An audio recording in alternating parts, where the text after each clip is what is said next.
वहीं मंत्री रामनरेश अग्निहोत्री ने अखिलेश यादव पर निशाना साधा है। अखिलेश यादव की बुद्धि भ्रष्ट हो गई है। रामनरेश यादव ने यह कहा, अखिलेश यादव का विवेक काम नहीं कर रहा है। पराजय के कारण अखिलेश यादव बौखला गए हैं। ऑस्ट्रेलिया से पढ़ा हुआ व्यक्ति हास्यास्पद बयान दे रहा है। अखिलेश यादव देश के वैज्ञानिकों का अपमान कर रहे हैं। मैं देश के वैज्ञानिकों को बधाई दे रहा हूं। ये बात रामनरेश यादव की तरफ से कही गई।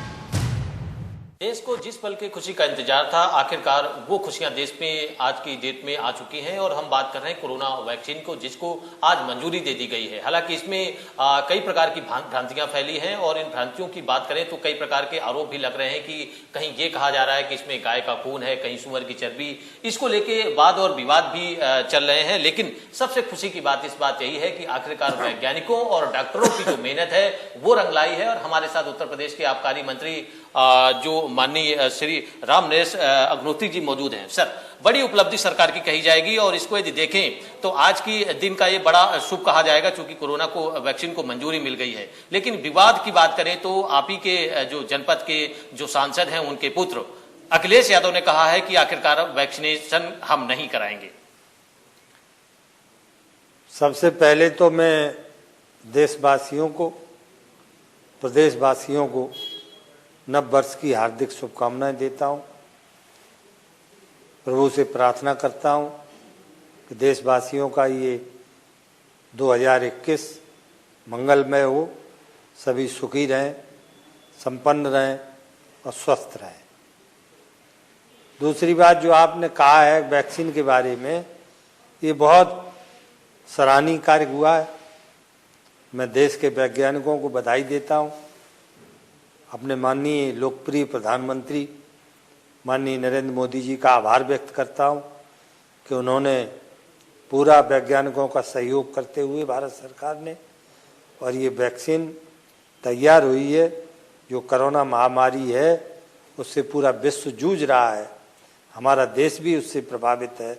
लेकिन ये वैक्सीन आने से इस समस्या का समाधान होगा, लोग इससे मुक्ति पा सकेंगे। और जो सांसद हमारे जनपद के सांसद माननीय मुलायम सिंह जी, उनके पुत्र अखिलेश यादव जी ने जो कहा है वो हास्यास्पद है। वो इस समय बैकफुट पे हैं, यही मैं कह सकता हूँ। बुद्धि और विवेक काम नहीं कर रहा है पराजय के कारण, इसलिए इस तरह की फ्रस्ट्रेशन जिसे कहना चाहिए अंग्रेजी में, वो फ्रस्ट्रेशन के कारण इस तरह की बातें कर रहे। वो तो ऑस्ट्रेलिया में पढ़े हुए हैं और इतने पढ़े लिखे व्यक्ति इस तरह की बात करें तो ये बड़ा ही निंदनीय विषय है। बिल्कुल जाहिर सी बात है। लेकिन आपने जो साफ कहा है कि ऑस्ट्रेलिया से पढ़ा हुआ युवक आखिरकार पूर्व मुख्यमंत्री रह चुका उत्तर प्रदेश का, और इस प्रकार की बातें करता है, तो जाहिर सी बात है कहीं न कहीं ये लोगों के भी एक चिंता का विषय है। लेकिन क्या जो सरकार इस पूरे कोविड काल में, योगी जी की बात करें, पूरा नियंत्रण के साथ काम किया है, चाहे टेस्टिंग क्षमताएं हों और चाहे जो जिले की मॉनिटरिंग है, डीएम के साथ बैठक है, टीम 11 के साथ बैठक है, आप क्या उसकी सफलता योगी जी को देना चाहेंगे उत्तर प्रदेश के जिस प्रकार कार्य हुआ है? और एक बड़ी आज चीजें सामने आई हैं, कोविड को मंजूरी मिली है, यानी कि कुछ ही दिन बाद लोगों को वैक्सीनेशन प्रारंभ होगा। माननीय योगी जी बहुत ही लोकप्रिय मुख्यमंत्री हैं, कर्मठ हैं, हर क्षेत्र में उनकी योग्यता है और कोविड के काल में उन्होंने जो सराहनीय कार्य किया है और प्रदेश जो सबसे बड़ा प्रदेश है देश का, 5वां भाग है, 6वां भाग, वो प्रदेश अन्य छोटे छोटे प्रदेशों से बहुत कम प्रभावित रहा है कोरोना से। ये हमारे माननीय योगी जी का ही प्रतिफल है, उनकी मेहनत का, उनकी दूरदृष्टि का, और लगातार जो उन्होंने प्रयास किया उस प्रयास का ये प्रतिफल है कि हमारा प्रदेश बहुत कम संख्या में हमारे प्रदेश के लोग प्रभावित हुए कोरोना से।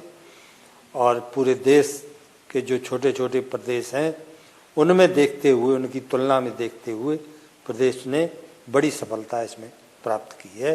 ये माननीय योगी जी के नेतृत्व का ही करिश्मा है।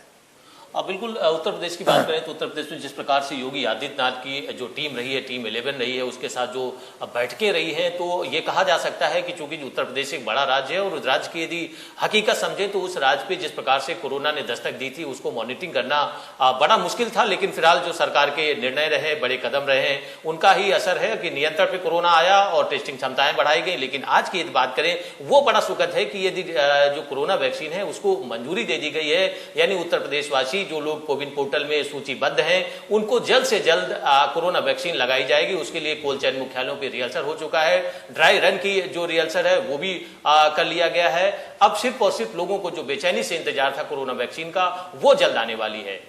वीडियो जर्नलिस्ट रोहित मिश्रा के साथ अभिषेक